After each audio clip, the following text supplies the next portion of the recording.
ഗുരുദേവോ മഹേശ്വര ഗുരു സാക്ഷാത് പരം ബ്രഹ്മ തസ്മൈ ശ്രീ ഗുരവേ നമഃ.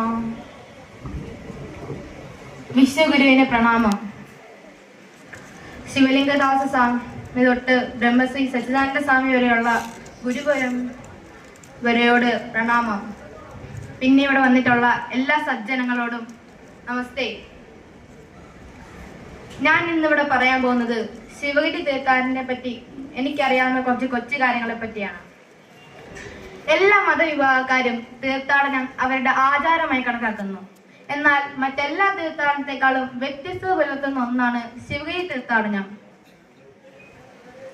എല്ലാ തീർത്ഥാടനവും ലക്ഷ്യമിടുന്നത് ആത്മീയ സംതൃപ്തിയാണെങ്കിൽ ശിവഗിരി തീർത്ഥാടനം ലക്ഷ്യമിടുന്നത് മനുഷ്യന്റെ സമഗ്രമായ വളർച്ചയ്ക്ക് ആവശ്യമായ ഭൗതിക ആത്മീയ വിഷയങ്ങളിൽ അറിവ് നേടുക എന്നുള്ളതാണ്. അതുകൊണ്ടാണ് ശിവഗിരി തീർത്ഥാടനത്തിനെ അറിവിന്റെ തീർത്ഥാടനം എന്ന് വിളിക്കുന്നത്. 1928 ജനുവരി 16 സാക്ഷാൽ ശ്രീനാരായണ ഗുരുദേവൻ കോട്ടയം നാഗമ്പടം ശ്രീ മഹാദേവ ക്ഷേത്രത്തിനടുത്തുള്ള തേന്മാവിൻ ചുവട്ടിൽ വെച്ചാണ് ശിവഗിരി തീർത്ഥാടനം ആഹ്വാനം ചെയ്തത്. കോട്ടയത്തെ അന്നത്തെ ഈഴവ പ്രമാണിയായ വല്ലഭശ്ശേരി ഗോവിന്ദൻ വൈദ്യരും മാലയിൽ കിട്ടൻ റൈറ്ററും കൂടി ഗുരുദേവനോട് ശിവഗിരി തീർത്ഥാടനത്തിനെ പറ്റി സംസാരിച്ചപ്പോൾ ഗുരു പറഞ്ഞു, കൊള്ളാം, നമ്മുടെ കുഴൽ കിണറിലെ വെള്ളത്തിൽ കുളിക്കാം, ശാരദാദേവിയെ വന്ദിക്കുകയും ചെയ്യാം എന്നൊരു ചെറു പുഞ്ചിരിയോട് പറഞ്ഞു. വൈദ്യരുടെ റൈറ്ററുടെ നിർബന്ധ പ്രകാരം ഗുരുദേവൻ ശിവഗിരി തീർത്ഥാടനത്തിന് സമ്മതിക്കുകയും അത് യൂറോപ്യന്മാരുടെ ആണ്ടുപിറപ്പിന്, അതായത് ജനുവരി മാസം 1 തന്നെ ആയിക്കോട്ടെ എന്ന് പറഞ്ഞു. വ്രതം അനുഷ്ഠിക്കുന്നതിനെ പറ്റി ചോദിച്ചപ്പോൾ ഗുരു പറഞ്ഞു, കഠിന വ്രതം ഒന്നും വേണ്ട, 10 ദിവസത്തെ വ്രതം മതി, അതും ശ്രീബുദ്ധന്റെ പഞ്ചശുദ്ധിയോടുകൂടി.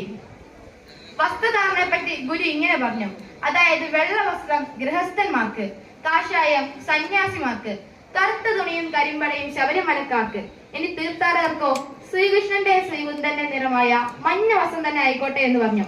അതും മഞ്ഞ പട്ടൊന്നും വേണ്ട, ഉപയോഗിച്ചുകൊണ്ടിരിക്കുന്ന വെള്ള വസ്ത്രം മഞ്ഞളിൽ മുക്കി ഉണക്കി അതെടുത്താൽ മതി, പിന്നീട് അത് കഴുകിക്കളയാമല്ലോ. യാത്ര ആർഭാടരഹിതമായിരിക്കണം. ഈശ്വര സ്തോത്രങ്ങൾ ഭക്തിയായി ഉച്ചരിച്ചുകൊണ്ട് വേണം തീർത്ഥാടനം നടത്താൻ. അധികം ആർഭാടങ്ങളും ഒച്ചപ്പാടുകളും ഒന്നും വേണ്ട. അനാവശ്യമായി ഒരു കാശ് പോലും ചെലവാക്കരുത്. കടം വാങ്ങി കാശ് ചെലവാക്കുന്നതിന് പകരം അത് മിച്ചം വെക്കാൻ ശ്രമിക്കണം.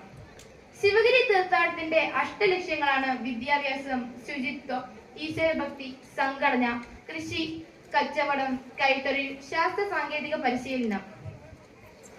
ഈ ലക്ഷ്യങ്ങളെ പറ്റി അറിവുള്ളവരെ കൊണ്ട് പ്രഭാഷണ പരമ്പര നടത്തണം. നാട്ടുകാരെല്ലാം അത് കൂടിയിരുന്ന് കേൾക്കണം. കേട്ടതെല്ലാം അവരുടെ പ്രവൃത്തിയിൽ വരുത്താൻ ശ്രമിക്കണം. അതിൽ വിജയം പ്രാപിക്കണം. അങ്ങനെ ജനങ്ങൾക്കും നാടിനും അഭിവൃദ്ധി ഉണ്ടാകും. അങ്ങനെ ജീവിതം മാതൃകാപരമാകണം. ശിവഗിരി തീർത്ഥാടനത്തിന്റെ പ്രധാന ഉദ്ദേശങ്ങൾ ഇവയെല്ലാമായിരുന്നു.